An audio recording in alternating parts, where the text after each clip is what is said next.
নমস্কার বন্ধুরা, আমার রান্নাঘরে আপনাদের সবাইকে স্বাগত। আজকে আমি এনেছি লাউ দিয়ে চিংড়ি মাছের দুর্দান্ত একটি রেসিপি, লাউ চিংড়ি। অপূর্ব স্বাদের এই লাউ চিংড়ির রেসিপিটি ভালো লাগলে আমার চ্যানেলটি প্লিজ সাবস্ক্রাইব করবেন, লাইক করবেন, শেয়ার করবেন। তো চলুন বন্ধুরা, দেখে নেওয়া যাক আমি কিভাবে এই লাউ চিংড়িটা বানিয়েছি। এর জন্য প্রথমেই নিয়েছি কচি দেখে একটা লাউ। লাউটা ছোট ছোট টুকরো করে কেটে ধুয়ে নিয়েছি। রান্নাটা আমি সর্ষের তেলে করব, তাই কড়াইয়ে তেল দিলাম। তেল খুব ভালোভাবে গরম হলে এতে নুন হলুদ মেখে রাখা চিংড়ি মাছগুলো দিয়ে দিলাম। মাছগুলো নাড়াচাড়া করে প্রায় 2.5 মিনিট মতো ভেজে নিয়েছি।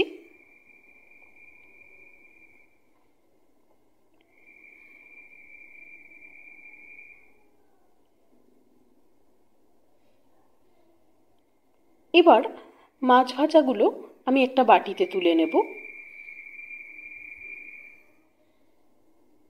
ওই মাছ ভাজা তেলেই দিয়ে দিলাম সামান্য গোটা জিরে, একটা তেজপাতা ছিঁড়ে দিয়ে দিলাম।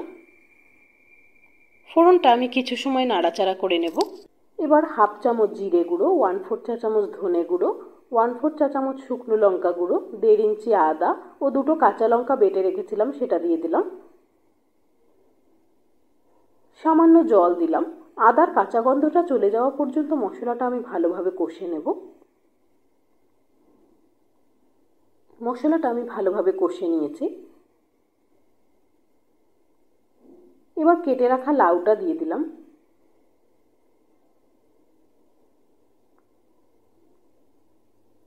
নুন দিলাম, হলুদ দিলাম।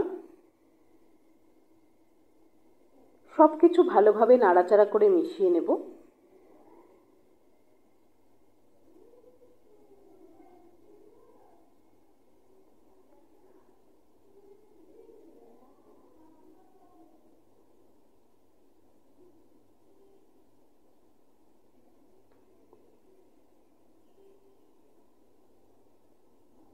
পনেরো মিনিটের জন্য ঢাকা দিয়ে রান্না করব।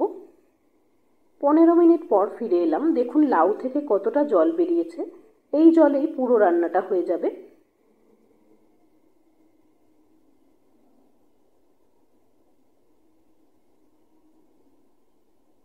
আবারও 10 মিনিটের জন্য লো ফ্লেমে লাউটা ঢাকা দিয়ে রান্না করব।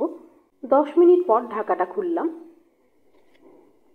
এই সময় লাউটা সুন্দরভাবে সেদ্ধ হয়ে গেছে, তবে জলটা আরও একটু টানানোর জন্য আমি 5 মিনিটের জন্য আবারও ঢাকা দিয়ে দেব। ঢাকাটা খুলে নিলাম। সবজিটা নাড়াচাড়া করে নেব।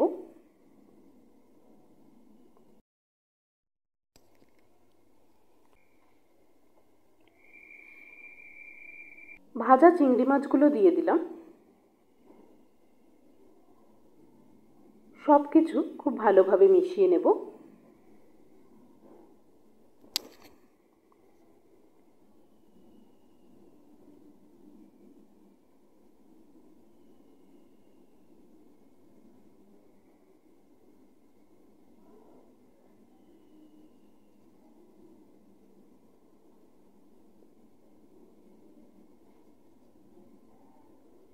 স্বাদের ব্যালেন্সের জন্য 1/2 চামচ চিনি দিলাম। মিষ্টিটা আপনারা আপনাদের স্বাদ অনুসারে দেবেন। 1/2 চামচ গরম মশলা গুঁড়ো দিলাম। সামান্য আটা জলে গুলে রেখেছিলাম সেটা দিয়ে দিলাম। এতে করে ঠান্ডা হওয়ার পরেও তরকারির থেকে জল কাটবে না। সব কিছু আরও একবার ভালোভাবে মিশিয়ে নিলাম।